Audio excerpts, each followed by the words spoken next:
journey. So, good evening, Toastmaster and the most welcome guests. I was born and raised in Iran. I lived with my parents and two brothers. And when I was in high school, I noticed that over the dinner, in our dinner table, there's a lot of discussion around what my brothers were going to do with their lives. And long discussion, a lot of debates. They spent a lot of energy about what my brothers were going to do about their lives. Nobody asked me what I was going to do about my life. It was clear I was going to look pretty and wait for that husband to turn up and ask for my hand, give me a bunch of kids, which sounded good. That's what my mom and 20 of my cousins did. But something about that proposition made me worried. Something in my heart was telling me that I wanted to do more with my life. How about husbands when I'm in my 30s, or when I'm in my 40s, or maybe when I'm in my 50s? And how about moving to America now? And that's what I did. Less than a year after those evil thoughts, I found myself in JFK Airport against all the odds and a bunch of problems that I'm not going to take you through. But that was the first step towards me achieving my goals. So I made it to Washington, D.C. I settled in, found a job, went through school, did all of those things. I was getting stable and comfortable, and Washington, D.C. was becoming my second home until a very exciting job moved me from Washington to San Francisco. Now, that was my second big move, and San Francisco was going to become my third home. I had to go through all those moves and the changes all over again, finding new friends, new environment, and everything. But the job and everything about San Francisco was so exciting and so great that I kept thinking to myself, this is exactly why I left the comfort of home behind and be here. This great job, great city, great life. What else can one ask for life? I was a bit proud of myself. I kept thinking that, wow, it took me 3 months to get this fantastic job, move across this huge country, coast to coast. That's great. And as I was thinking about that, I got laid off.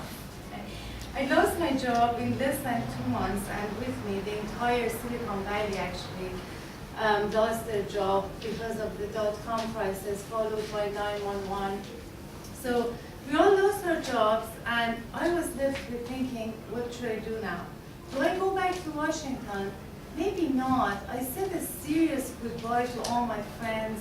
I left a stable life behind to go for something even better. Now I have to go back to them and say, can I live in your couches for a couple of months? They would call me a loser, so that was out of the question.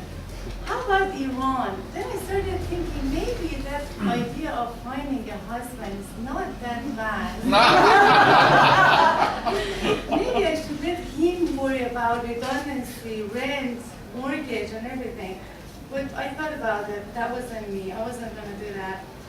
So I decided to stay put and deal with the situation. Gave up my apartment, put all my stuff for sale, gave it to all my friends, and made my life into a backpack and started traveling around Europe. I stayed in a couple of, with friends, and I stayed in some youth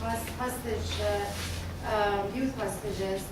And in this roaming across London, Europe, I came to London, and I remember I found myself in the middle of Piccadilly Circus, looking around thinking, what a nice city. Maybe I'm going to move to this city one day. I still haven't fixed my issues of the second move. Anyways, I went back to San Francisco, and life corrected itself as it usually does, and I went back to a happy job.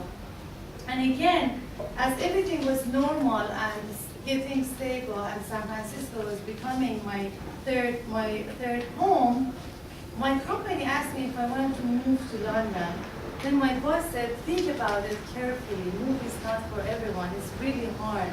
Think about it. I said, okay, I'm going to go home, think about it. It took me 30 seconds to go back and say yes. So from Tehran to DC, DC to San Francisco to London, I was completely convinced that I must be a very brave person. I must probably be the bravest person in the whole family. I'm probably the bravest person in the whole world. And I carried those thoughts until I had to do my first public speaking. And I almost fainted twice. So I decided that as I'm going through this brave path of living like a gypsy, I do myself a favor and stop by London Athenians to give that mastering my toes a real chance. So I'll be your guest for a while.